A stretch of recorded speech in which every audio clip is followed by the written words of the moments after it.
Sobat Maestro, sesaat lagi Anda akan bersama-sama mengikuti pengajaran firman Allah yang disampaikan oleh hambanya Pastor Dorcas Daud dari Gereja Hope ACC. Selamat mendengarkan.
Shalom. Anda akan mendengarkan program Kuasa dalam Firman-Nya yang disampaikan oleh Pastor Dorcas Daud dari Hope ACC dan Dorcas Ministries. Selamat mendengarkan. Bersukacitalah senantiasa dalam Tuhan. Sekali lagi kukatakan, bersukacitalah. Hendaklah kebaikan hatimu diketahui semua orang. Tuhan sudah dekat. Janganlah hendaknya kamu khawatir tentang apapun juga, tetapi nyatakanlah dalam segala hal keinginanmu kepada Allah dalam doa dan permohonan dengan ucapan syukur. Damai sejahtera Allah yang melampaui segala akal akan memelihara hati dan pikiranmu dalam Kristus Yesus. Jelas sekali ini merupakan satu perintah yang sama pentingnya dengan perintah-perintah yang lain, yaitu perintah tentang bersukacita. Bersukacita senantiasa di dalam segala hal. Begitu pentingnya dalam hal sukacita ini, sampai Paulus menekankan sekali lagi. Ya, ku katakan sekali lagi, bersukacitalah. Karena ternyata sukacita itu merupakan unsur yang terpenting untuk kondisi iman kita. Sukacita itu merupakan unsur terpenting untuk keadaan hati kita supaya tetap memiliki damai sejahtera. Hati yang berada di dalam keadaan damai sejahtera adalah hati yang kuat dan teguh. Dia tidak akan mudah terombang-ambingkan oleh situasi dan kondisi. Hati yang tidak akan tercemar oleh hal-hal yang akan membuat imannya runtuh atau gugur. Itu sebabnya Paulus memerintahkan kepada kita, bersukacitalah senantiasa di dalam Tuhan. Sukacita yang bukan dari dunia. Sebab sukacita dari dunia itu tidak kekal. Sukacita dari dunia karena ada penyebab kita bersukacita, sehingga kita bisa bersukacita. Karena pekerjaan kita berhasil, karena bisnis kita diberkati, karena kita sudah punya rumah, karena kita disenangi banyak orang dan sebagainya, karena anak kita berhasil, akhirnya kita bersukacita. Itu dari dunia. Tapi tatkala penyebab sukacita itu tiba-tiba bergeser dari hadapan kita, sukacitanya jadi hilang. Karena sukacita itu bukan memancar dari roh yang kekal. Itu sebabnya dengan jelas sekali Paulus menyatakan bersukacita di dalam Tuhan. Artinya sukacita yang bukan karena sebab sesuatu, sukacita yang memang memancar dan mengalir karena kita mau bersukacita. Sebenarnya roh sukacita sudah ditaruh di dalam hati kita sejak kita dilahirkan baru. Seluruh kepribadian dan segala apa yang ada di dalam Roh Kudus itu ada di dalam kita, termasuk sukacita. Tapi banyak di antara kita tidak mau untuk memancarkan sukacita yang dari dalam kita. Kita lebih senang untuk kompromi dengan kesedihan. Kita lebih senang untuk menikmati kekecewaan, kepahitan, tekanan-tekanan tertentu, stres, frustrasi, keputusasaan dan sebagainya. Padahal hal seperti itu bukan dari kerajaan Allah. Dengan jelas firman Allah mengatakan bahwa kerajaan Allah itu adalah damai sejahtera, sukacita dari Roh Kudus. Jadi yang bukan damai sejahtera, bukan sukacita, itu bukan dari kerajaan Allah. Dengan kata lain, kalau Anda dalam keadaan kondisi yang tidak damai sejahtera dan sukacita, berarti Anda baru keluar dari hal kerajaan Allah. Anda baru lompat dari pagernya Allah. Sehingga kondisi hati Anda adalah kondisi hati yang tertekan, kecewa, marah, geram, putus asa, patah semangat dan sebagainya. Jadi sukacita itu dibutuhkan oleh setiap orang percaya. Dan Allah tahu bahwa sukacita tidak bisa kita buat-buat. Sukacita tidak bisa kita usahakan sendiri. Allah sudah berbaik hati menolong kita, memberikan roh sukacitanya melalui Roh Kudus. Tapi kita berusaha untuk membungkam dan menekan Roh Kudus di dalam kita, sehingga kita tidak bisa bersukacita. Akibatnya ketika kita tidak bersukacita, kita banyak mengalami kegagalan di dalam hidup. Kita banyak mengalami kepahitan di dalam hidup kita. Kita kemudian tidak punya pengharapan untuk kehidupan kita. Kita tidak berani untuk memandang masa depan di hadapan kita. Karena hati yang tidak bersukacita itu memadamkan api. Hati yang tidak bersukacita itu membunuh iman kita kepada Yesus. Mungkin hati yang tidak bersukacita bisa membunuh iman kita, bukan berarti kemudian kita tidak lagi datang ke gereja setiap hari Minggu, walaupun bisa menuju ke sana. Tapi kepercayaan kita kepada Tuhan Yesus dan janji firman Allah menjadi pudar. Kita menjadi jenuh dengan firman Allah. Kita jenuh dengan janji firman-Nya. Ya, saya tahu janji firman Tuhan berkata seperti itu, tapi kan kenyataannya hidupku tetap seperti ini. Tapi buktinya semua orang juga tahu bahwa saya ternyata masih hidup berkekurangan, bahwa saya masih sakit-sakitan, bahwa anak saya masih begini, bahwa suami saya masih begitu. Jadi apalagi yang bisa saya harapkan? Saudara, ini adalah perbuatan daripada roh yang tidak mau bersukacita, membunuh iman.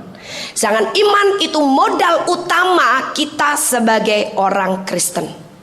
Firman Allah dengan jelas mengatakan orang benar akan hidup karena iman. Jadi kalau Anda merasa dirinya orang benar, menjadi orang benar karena dibenarkan oleh Yesus Kristus, bukan menjadi orang benar hasil kekuatan dan perbuatan kita sendiri, tapi karena kita bertobat kepada Tuhan Yesus. Anda yang normal harus hidup dalam iman. Untuk hal apa? Untuk segala hal kita harus mulai hidup di dalam iman. Nah, kita menjadi tidak bersukacita karena ada dua beban. Yang pertama itu adalah beban dosa. Dan yang kedua itu adalah beban kekhawatiran. Beban dosa itu belum tentu dosa berzina, dosa membunuh, dosa mencuri. Tapi putus asa, frustrasi, kehilangan semangat, ragu-ragu, bimbang itu juga dosa. Dan setiap dosa itu menaruh beban, menjadi kuk di atas pundak kita. Jadi sekarang kita tidak berpikir tentang dosa yang besar-besar dan terlihat mata. Orang Kristen saya percaya sudah jauh sekali dari dosa-dosa seperti itu. Tapi sekarang dosa-dosa yang tersembunyi, yang ada di dalam perasaan kita, termasuk putus asa, kekhawatiran, ketakutan, dan sebagainya.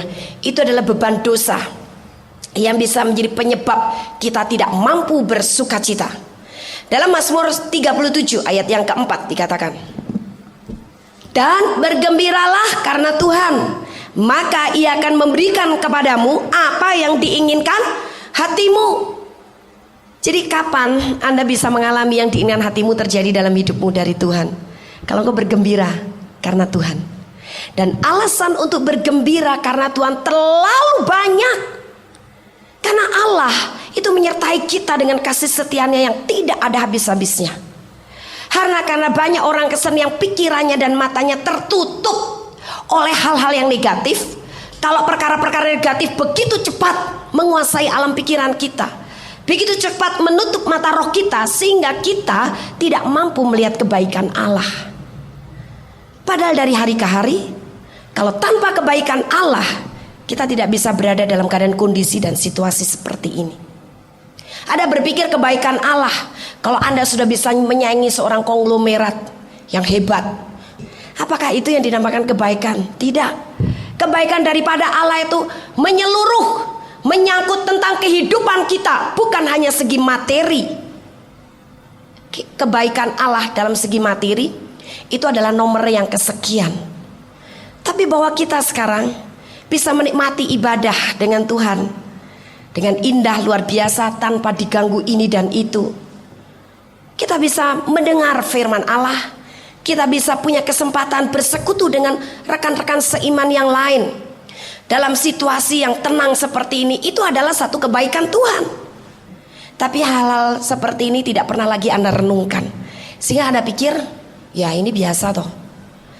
Jadi karena Anda berpikir ini adalah hal biasa, Anda tidak pernah mensyukuri, Anda tak pernah menyadari bahwa hal seperti ini adalah kebaikan Tuhan. Coba kalau Anda berada dalam satu lingkungan yang sama sekali tidak memberi kesempatan kepada Anda untuk bisa beribadah sesuai dengan iman Anda, kepercayaan Anda, itu lebih tragis lagi. Atau engkau berada dalam masyarakat yang tidak suka dengan Tuhan, sedangkan Anda seorang diri yang merasa butuh Tuhan. Aku butuh siraman air yang hidup, Aku butuh firman Allah. Aku butuh beribadah dengan Tuhan. Aku butuh berdoa dengan Tuhan. Aku butuh mengenal Tuhan dengan baik. Tapi lingkungan tidak menunjang Anda karena semuanya adalah orang-orang duniawi. Itu adalah sesuatu yang sangat menyedihkan. Nah, kita berpikir ke sana. Saya melihat kondisi orang-orang di Belanda sana sangat menyedihkan. Begitu yakinnya mereka kepada kekuatan diri sendiri, karena mereka merasa hidup sudah enak. Tidak kerja saja digaji sama pemerintah, dikasih rumah. Walaupun rumahnya model rusun flat, tapi lebih bagus daripada rusun di Jakarta dan di Bandung. Tiap bulan mereka dapat tunjangan dari pemerintah. Jadi dengan uang itu mereka bisa menghidupi diri sendiri. Dalam kurun waktu 1 bulan masih bisa menabung buat nanti kalau musim lagi gak bagus, musim dingin. Mereka bisa berlibur di negara lain. Mereka bisa mencari cuaca yang lebih bagus dari negaranya sendiri. Menikmati jadi turis. Masih bisa seperti itu. Nah, kondisi itu yang membuat orang-orang Belanda di sana tidak terlalu haus Tuhan. Bahkan mereka berpikir, enggak perlu Tuhan lah, Tuhan itu ya di dalam kita sendiri nih. Ya betul, Tuhan di dalam kita, tapi kapan Tuhan ada dalam kita? Kalau kita mendengar Injil, kita mempercayai Injil, kita membuka pintu hati, kita mengundang Dia masuk di hati kita. Betul? Itu kata firman Allah. Tapi kalau mereka Tuhan di dalam kita, ya Tuhan ini ya aku ini. Akibatnya mereka tidak peduli dengan hal-hal rohani. Dan perkara dosa itu sudah tidak lagi menjadi satu hal yang menakutkan atau satu hal yang mengerikan. Ibu-ibu dari pulang kerja sampai dengan jam 12 malam, kadang-kadang jam 1 pagi, pergi ke kasino sampai menghabiskan ribuan euro kadang-kadang. Kalau nggak ratusan ribuan euro berjudi, itu sudah biasa saja. Suami tahu, yes oke, tak masalah. Saya juga pergi ke kasino, walaupun dalam kasino yang berbeda. Anak muda, laki-laki, perempuan melakukan hubungan seperti suami istri, ya itu sudah biasa. Karena seks itu untuk dinikmati. Seks itu kebutuhan jasmani, kebutuhan daging. Mereka tidak mengerti akan kebutuhan roh. Karena bagi mereka, roh mereka sudah lama dipadamkan. Adalah dulu orang-orang petani buangan. Buangan dari bangsa Eropa. Beda dengan orang Inggris, punya tata krama dan punya budaya tinggi. Orang Perancis walaupun punya kesombongan itu masih lebih bagus. Tapi orang Jerman, orang Belanda banyak kasar-kasar. Makanya wanita-wanita Indonesia yang kawin sama orang Belanda, orang Jerman, stres. Mereka pikir kalau wanita kawin sama orang-orang laki-laki bule, enak, romantis. Karena terobsesi oleh film-film di televisi. Film-film roman di televisi, kalau film-film barat, waduh kayaknya laki-lakinya romantis amat. Tiap kali bilang I love you darling. Tiap kali istri lagi masak, dicium, dikecup. Itu kan alam fantasi dari pembuat film. Tapi kenyataannya tidak seperti itu. Jadi bersyukurlah anda hai wanita Indonesia, yang Tuhan beri suami-suami juga sesama orang Indonesia. Bersyukur, amin. Jangan mikirnya cerai melulu. Aduh coba, aku dulu kawin sama bule. Seperti ini, suami saya pasti romantis, memperhatikan saya. Padahal ternyata enggak, saudara. Banyak wanita Indonesia kawin sama laki-laki bule pada stres. Karena ada orang-orang Belanda yang gila kerja. Karena dulu mereka hidup dalam keadaan menderita, jadi kerja. Nggak ada waktu buat istri dan anak. Memang dalam 1 minggu dijadwal, hari Sabtu waktu buat anak-anak, tapi tiap waktu buat keluarga. Tapi tiap harinya sudah tidak ada waktu lagi buat mereka. Tapi ada juga bukan karena gila kerja, tapi karena yes, kamu saya gitu loh. Dan mereka dididik dalam kemandirian.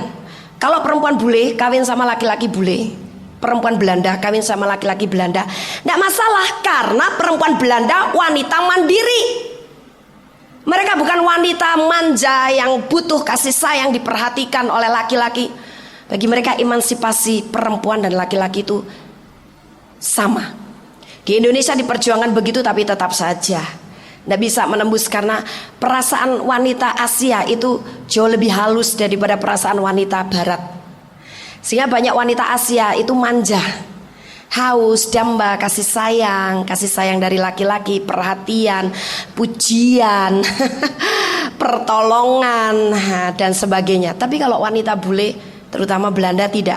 Sehingga kalau dia kawin sama-sama orang-orang laki-laki bule, ya nggak masalah. Itu memang sudah biasa bagi mereka. Jadi oke, sekarang kamu masih mau cinta sama saya, kita bersama hidup. Tapi kalau sudah nggak cinta, nggak mau perhatian, oke, kita pisah. Nanti ketemu lagi yang kayaknya cinta, memperhatikan, kumpul bareng, nggak lagi saling menyukai, pisah. Itu sudah biasa. Tapi kalau wanita Indonesia itu bukan sesuatu yang biasa. Nah, nggak heran ketika saya di sana, waduh, tiap hari saya jadi tempolong, dengerin isi hatinya ibu-ibu yang penuh dengan stres, penuh dengan kekhawatiran hidupnya. Nggak ada sukacita yang terpancar dari wajahnya, sehingga mau nggak mau saya harus menyediakan diri jadi tempolong. Ini ibu-ibu Indonesia terutama yang suami-suaminya bule ya. Dari pagi sampai malam, saya hanya merenung, waduh betapa penuhnya ini tempolong mereka. Bayangkan berapa puluh tahun mereka jadi istri orang-orang bule, nggak ada tempat mengadu, nggak ada tempat dia share, dia ada tempat untuk minta nasihat, minta pendapat, apalagi didoakan, dilayani. Nggak ada. Mereka betul-betul merasa tertekan. Sampai akhirnya mereka berusaha menyelesaikan diri, tapi hati nurani mereka itu tidak bisa mendustai, tidak bisa menipu. Mereka ikut-ikutan pergi ke kasino walaupun perempuan, tapi sepulang dari kasino nangis, kok saya jadi seperti ini, dulu saya tuh wanita baik-baik. Nah, banyak yang menyesal, tapi apa boleh buat, nasi sudah menjadi bubur. Kalau baru nasi setengah matang bisa ditanak lagi jadi matang, tapi nasi sudah menjadi bubur, bubur nggak bisa lagi dikembalikan jadi nasi. Tapi puji Tuhan, ada seorang yang bernama Ibu Dorcas Daud. Dalam kesibukannya mau datang ke sana untuk jadi tempolong dengerin keluh kesah mereka. Dan saya percaya nanti ada banyak ibu, bapak-bapak dari gereja-gereja yang kembali menginjil ke Eropa. Dulu orang Eropa yang jadi misionaris nginjilin orang Indonesia, tapi bakal orang Indonesia atau orang Asia yang jadi penginjil ke Eropa. Amin. Siap-siap aja. Betul-betul mereka sedih berada di lingkungan seperti itu. Ngomong sama siapa saja tidak ada yang peduli. Apalagi minta nasihat, apalagi kemudian diberi firman Tuhan yang menyejukkan hati, menenangkan hati. Mana ada orang boleh mengenal firman, tahu Yesus, tapi mereka tidak mengenal Yesus. Itu sebabnya mereka bergantung kepada otak mereka, pikiran mereka. Dan Injil susah masuk kepada mereka kecuali kita mampu menerangkan dengan jelas, dan setiap pertanyaan mereka kita bisa jawab. Baru mereka percaya, oh betul, kalau begitu Yesus memang ada, Yesus memang Tuhan, dan kamu bisa dipercaya. Jadi kita harus bergantung kepada Roh Kudus supaya setiap pertanyaan mereka kita dengan tepat bisa menjawab, dan mereka mengerti, akhirnya mereka akan yakin bertobat. Nah puji Tuhan, saya hidup bergantung kepada Roh Kudus dan firman Allah. Jadi tiap kali mereka punya pertanyaan yang sebetulnya saya sendiri juga secara manusia tidak mengerti. Kadang-kadang saya belum punya pengalaman masalah seperti itu, dan belum pernah mendengar pertanyaan seperti itu. Tapi Roh Kudus memberikan hikmat. Apa yang harus saya jawab? Dan akhirnya mereka bisa ditundukkan. Oh yes, oke, kalau begitu saya bisa percaya Yesus itu adalah Tuhan. Keteranganmu itu jelas. Dulu saya hanya meraba-raba dan saya hanya dengar dari sejarah kakek moyang, nenek moyang kami itu orang Kristen. Tapi kekristenan yang sesungguhnya itu harus seperti apa? Tidak masuk di otak, tidak masuk di akal kami. Nah, itulah mereka. Tidak heran kalau wanita-wanita Indonesia di sana yang betul-betul membutuhkan Tuhan merasa kekeringan dan gersang, sehingga mereka cari pelarian dengan cara-cara daging menyedihkan sekali. Mereka tahu bahwa Tuhan itu baik, tapi kenyataan kondisi mereka seperti itu. Nah, kita bersyukur di tempat ini, di sini, di Indonesia, kita masih ketemu orang-orang yang betul-betul haus dan rindu kepada Tuhan. Kita diberi hal-hal yang luar biasa dari Tuhan, dan Tuhan begitu royal kepada kita. Dia memanjakan kita. Begitu banyak dan begitu dahsyat kuasa Roh Kudus dicurahkan dan bekerja di antara kita untuk memimpin kita memasuki kebenaran demi kebenaran. Hati kita dipuaskan oleh Dia. Itu sebabnya pakai kesempatan ini sebaik-baiknya. Kalau kau sudah bertobat lahir baru, kepada Tuhan Yesus Kristus, serius di dalam belajar kepada Dia. Ada waktunya nanti mungkin kondisi Indonesia seperti Belanda. Kita mau berteriak kemana? Orang-orang Indonesia di Belanda mau teriak kemana? Gereja sudah habis. Saya sangat sedih ketika melihat gedung-gedung gereja di sana sudah pada dipakai pameran. Padahal gedung gereja di sana bangunannya bagus-bagus. Ada dipakai bisnis, menyedihkan sekali. Itu sebabnya ketika di Antwerpen saya lihat ada gedung gereja bagus. Saya tunjuk gedung gereja itu, Tuhan saya minta yang ini. Saya akan pakai gedung ini kalau kau berikan kepada saya untuk menyalakan apimu dan untuk menyalakan terang di dalam kami dan memenangkan banyak jiwa. Terima kasih Tuhan Yesus, saya klaim saya pasti terima tempat ini. Saya percaya itu. Karena apa? Saya punya iman kepada Dia. Dan orang yang saya percayai, pribadi yang saya percaya bukan pribadi biasa. Memang tanda-tanda untuk dapat tempat sudah mulai nampak. Yaitu ketika saya melayani satu keluarga. Suaminya ini pengusaha furniture, orang Belanda, istrinya orang Indonesia. Jadi ketika mereka sudah suaminya punya sakit liver, walaupun masih bisa jalan, masih bisa kerja ngurus perusahaannya, karena kecanggihan medis dari orang-orang Belanda sana, orang cuci darah juga bisa cuci darah sendiri sambil kerja sambil masak. Kalau ginjalnya rusak itu udah biasa.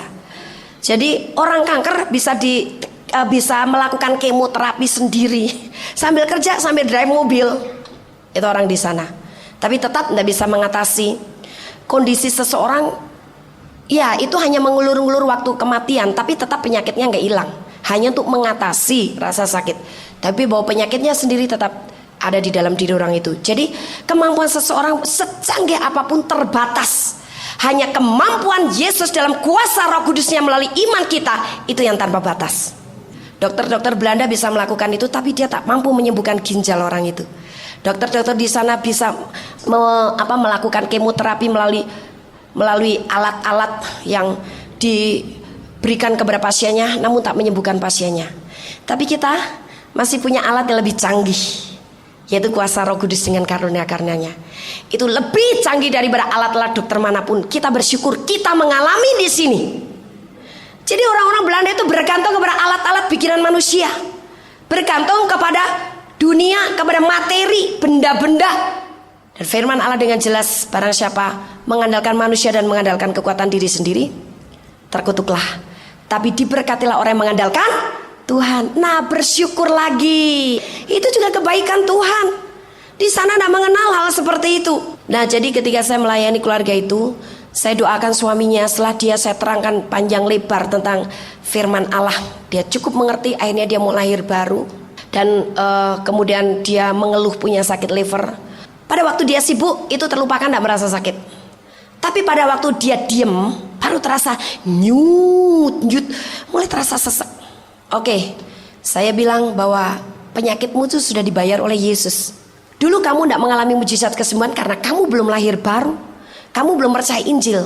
Tapi sekarang setelah kamu dengar Injil yang saya sampaikan dan kamu mempercayainya, Yesus ada dalam hatimu. Sekarang imanmu pada Yesus itu bisa menyembuhkan kamu total. Akhirnya dia mengerti. Saya doakan langsung sembuh. Pada waktu dia bungkukan, iya sudah tidak merasa sakit. Oke, sekarang Anda duduk tenang-tenang. Saya bilang, lama-lama biasanya kamu kalau tidak kerja apa-apa, pikiranmu tidak lagi konsentrasi pada sesuatu, kamu merasakan sakit di livermu. Sekarang coba kamu duduk lama-lama ya. Saya tetap masih ada di rumahmu kan, mendoakan istrimu, anak-anakmu. Nanti kamu cek, hilang nggak itu penyakitnya. Tapi puji Tuhan sampai berlama-lama dari sore hari sampai saya jam 12 malam melayani keluarga itu. Ternyata tidak sakit lagi. Wah, dia senang sekali sampai satu keluarga itu didop, dibaptis. Baptis didop itu dibaptis. Nah, saya membaptis 10 orang di sana dan itu merupakan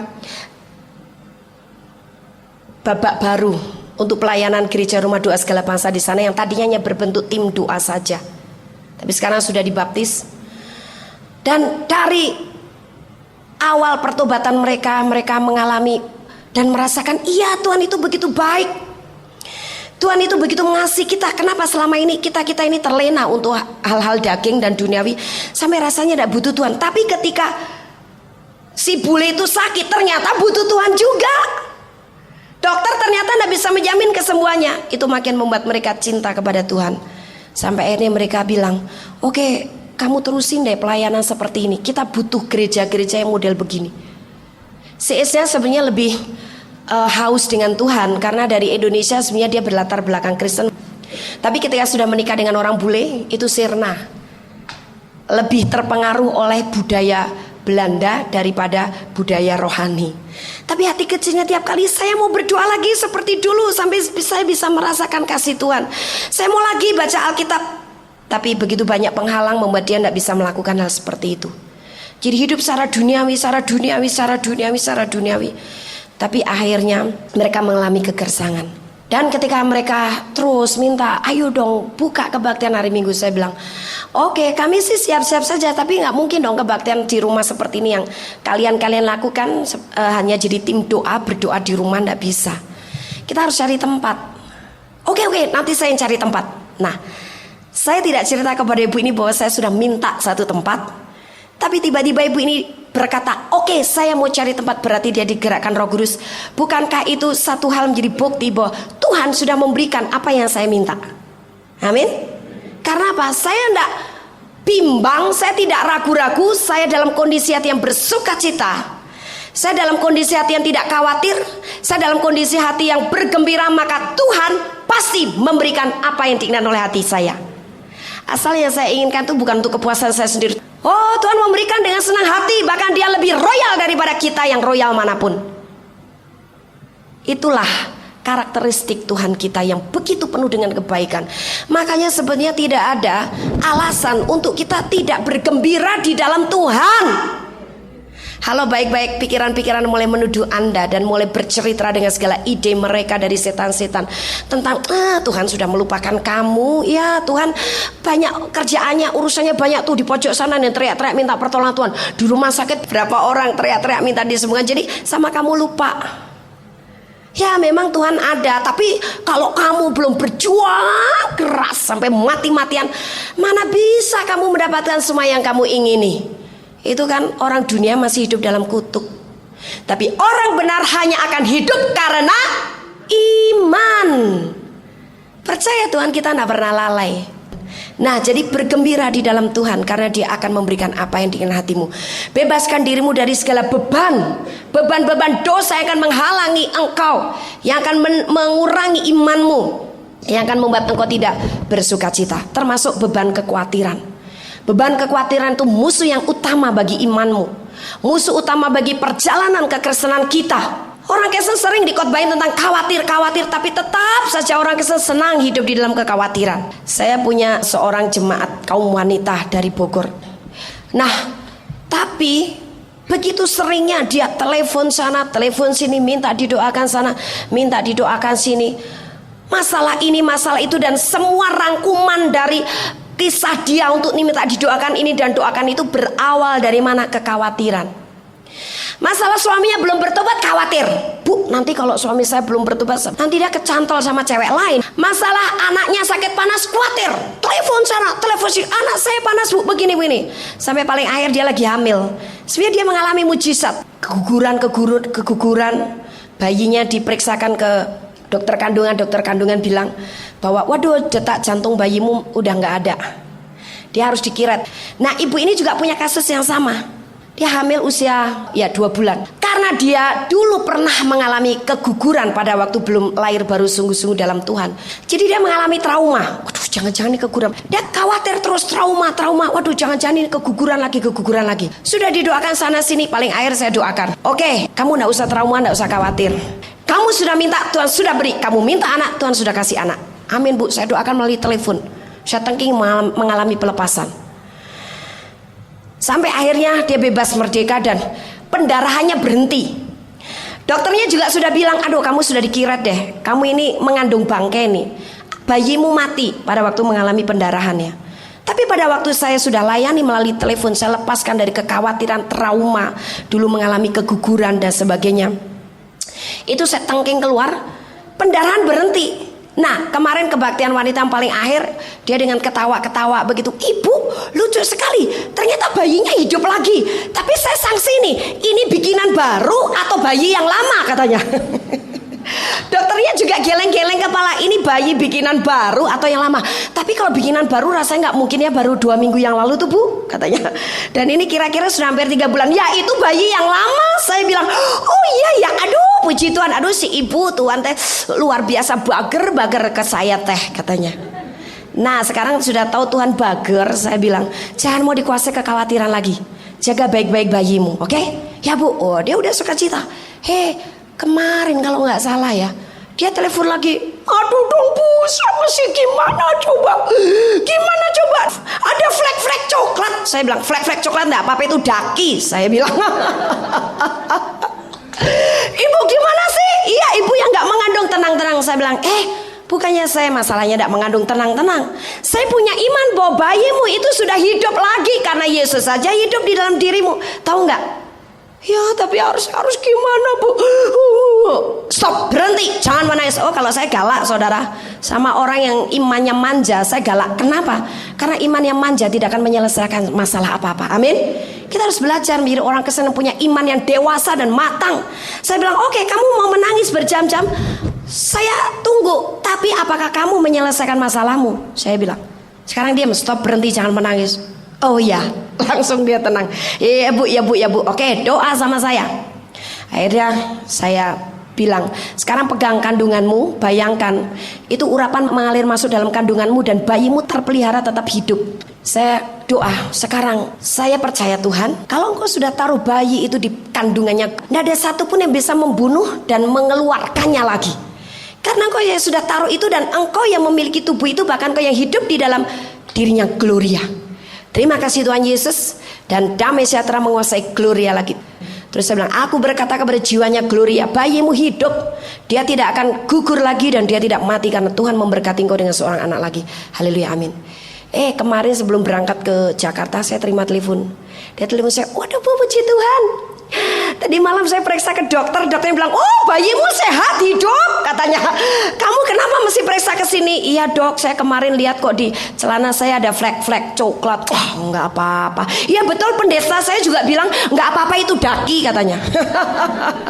Padahal sebenarnya nggak ada masalah, tapi seseorang bisa menjadi rumit dan stres, ketakutan begitu rupa. Karena apa? Masalah itu ditunggangi oleh kekhawatiran. Nah saudara, orang Kristen bebas dari kekhawatiran, orang Kristen yang paling bahagia. Amin. Karena imanmu akan terus kuat untuk menerima setiap penggenapan dari janji firman Allah. Sekalipun apa yang kau alami, apa yang kau lihat, apa yang engkau dengar, itu kelihatannya kondisinya minus. Duit pas-pasan, perut masih kembung, mobil keluar masuk bengkel harus keluar duit banyak. Kelihatannya kondisinya nggak ada alasan untuk saya bersuka cita. Perlu khawatir. Iya, itu kata siapa? Kata jiwa yang sudah diracuni oleh omongan setan dan iblis. Tapi kata roh Anda yang sudah dilahirkan baru dengan benih ilahi, yaitu Roh Kudus, akan tetap berkata, bersukacitalah senantiasa. Sekali lagi ku katakan, bersukacitalah di dalam Tuhan. Nggak perlu khawatir. Bergembiralah di dalam Tuhan, karena Dia akan memberikan apa yang diinginkan hatimu. Mobil yang pengekan engkau pengen diganti oleh Tuhan mobil yang baru, supaya kalau engkau pelayanan, engkau pergi ke gereja tidak masalah, Tuhan ganti. Tapi bebaskan hatimu dari kekhawatiran. Itu penting saudara. Berkali-kali kami mengkhotbahkan kekhawatiran, tapi tetap saja orang Kristen paling senang dilanda oleh kekhawatiran. Nah, jadi ini harus dibereskan sehingga ada sukacita. Karena sukacita itu adalah perintah Tuhan. Dan Allah selalu memerintahkan apa saja yang dapat kita lakukan, sebab Dia sudah menolong dengan kita roh penolong, memberi roh penolong, yaitu Roh Kudus. Sekarang kita melihat di dalam ayat yang kelima dari Filipi pasal 4 tadi. Filipi pasal yang ke-4 ayat 5a. Hendaklah kebaikan hatimu diketahui semua orang. Sekarang yang dinamakan kebaikan hati itu apa? Apa kalau kita kasih beras sama orang yang tidak bisa makan, kita kasih susu sama pengungsi, ya itu kebaikan hati secara natural. Itu bisa dilakukan juga oleh departemen sosial dan orang-orang yang tidak mengenal Yesus bisa. Tapi sekarang kebaikan hati dalam arti rohani, yang artinya kebaikan hati ini adalah adil atau seimbang, tidak berat sebelah. tidak condong ke kiri dan tidak condong ke kanan. Juga tidak berkelebihan, tidak berkekurangan. Ini berbicara mengenai apa? Mengenai hati kita. Hati kita yang dalam keadaan seimbang dan stabil. Dan hati yang dalam keadaan seimbang dan stabil adalah hati yang di dalam sukacita dan damai sejahtera. Orang dalam keadaan sedih, tertekan, kecewa, khawatir, takut, ya, takut ini, takut itu, khawatir ini, khawatir itu, putus asa dan sebagainya, marah, jengkel, dendam. Itu hatinya dalam keadaan tidak seimbang. Orang lain juga bisa melihat, ini orang lagi dongkol nih. Oh, ini orang lagi jengkel nih. Oh, orang ini lagi cemburu nih. Oh, orang ini lagi marah. Oh, orang ini lagi khawatir. Oh, orang ini lagi sedih. Orang bisa melihat. Nah, kebaikan hati kita juga bisa dilihat orang lain. Damai sejahtera, sukacita yang ada dalam diri kita itu bisa dilihat dan dirasakan oleh orang lain. Hatimu dalam keadaan seimbang. Itu yang Tuhan ingin. Kalau engkau sedih, hatimu sedang berat sebelah. Engkau lebih menikmati dan merasakan kesedihan itu daripada kebaikan Tuhan, daripada sukacita yang diberikan oleh Tuhan. Tuhan ingin hati kita terus tetap dalam keadaan seimbang seperti itu, supaya apa? Iman kita juga konsisten. Iman kita tetap kekal. Tidak sebentar naik, tidak sebentar turun, tidak sebentar bergeser ke kiri, tidak sebentar bergeser ke kanan. Sebab iman Anda dan saya kepada Yesus adalah iman yang sangat sempurna dan lengkap. 1 Yohanes pasal 5 ayat yang ke-5. Siapakah yang mengalahkan dunia selain daripada dia yang percaya bahwa Yesus adalah anak Allah? Jadi hanya iman saudara.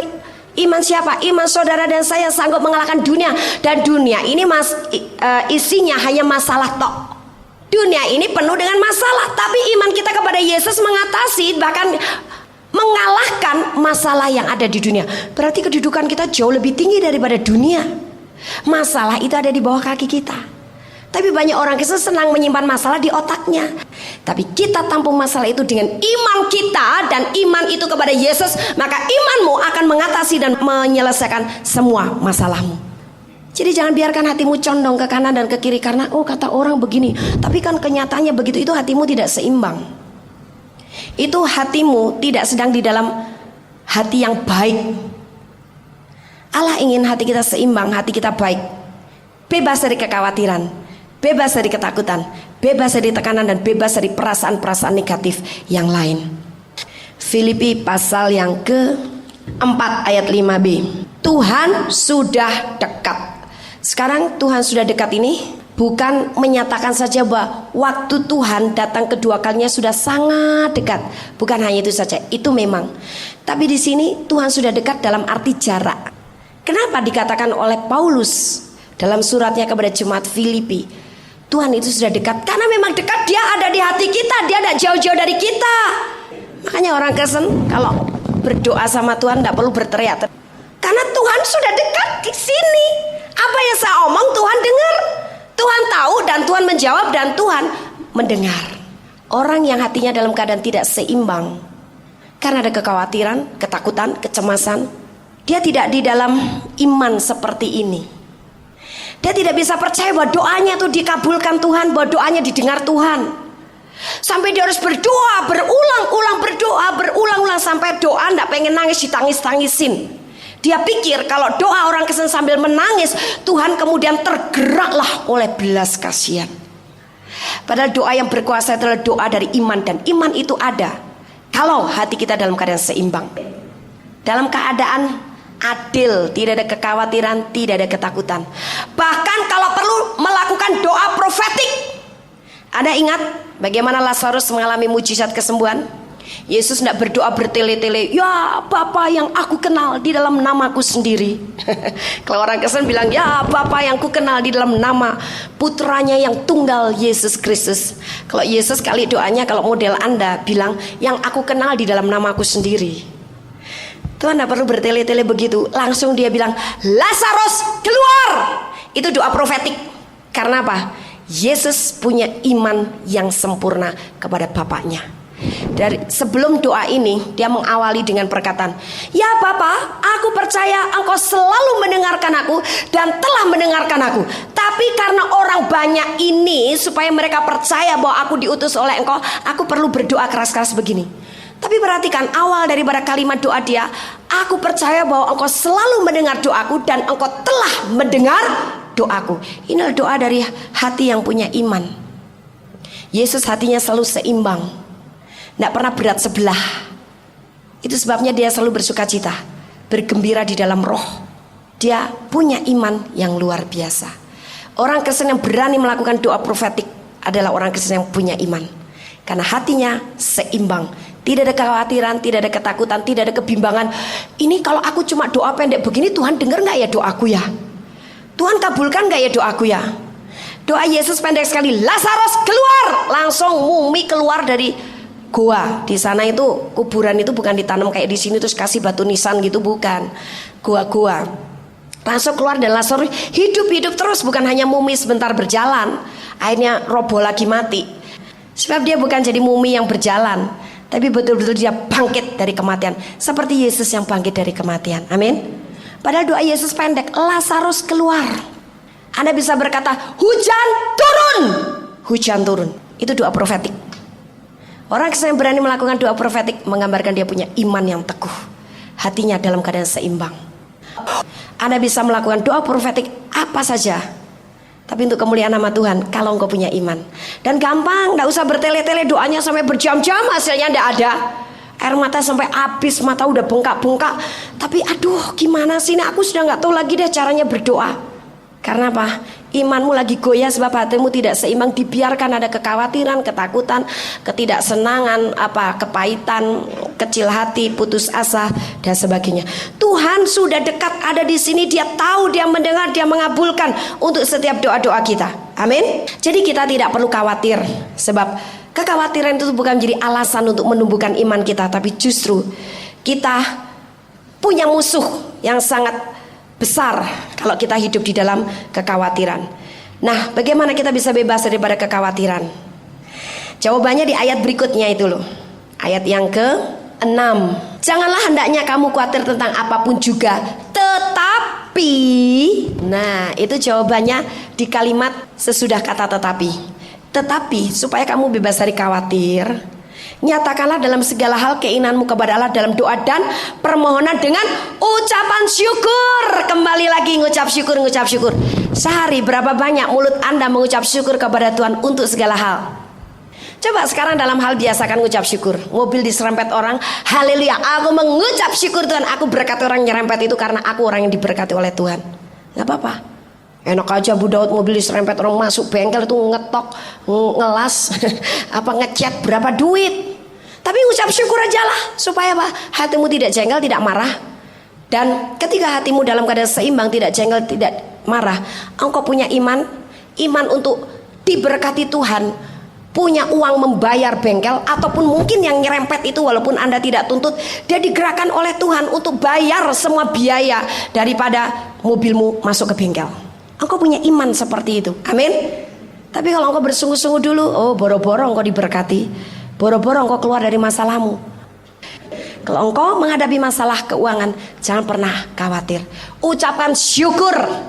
Ucapkan syukur, saya percaya, saya mengucap syukur karena Tuhan selalu berkati saya tidak pernah berkekurangan. Maka duit akan jatuh dengan sendirinya dalam hidup Anda. Masa Bu aja ada hujan duit? Ada, walaupun melalui tangan orang lain gitu loh.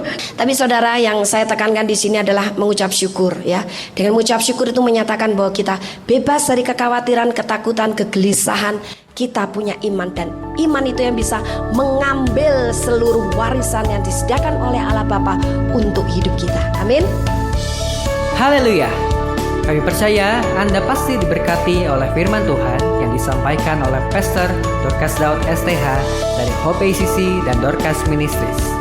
Dan bila Anda memiliki pertanyaan seputar kegiatan pelayanan kami, Anda dapat menghubungi kami di 08 222 703 0006. Sekali lagi di 08 222 703 0006. Sampai jumpa kembali. Tuhan Yesus memberkati.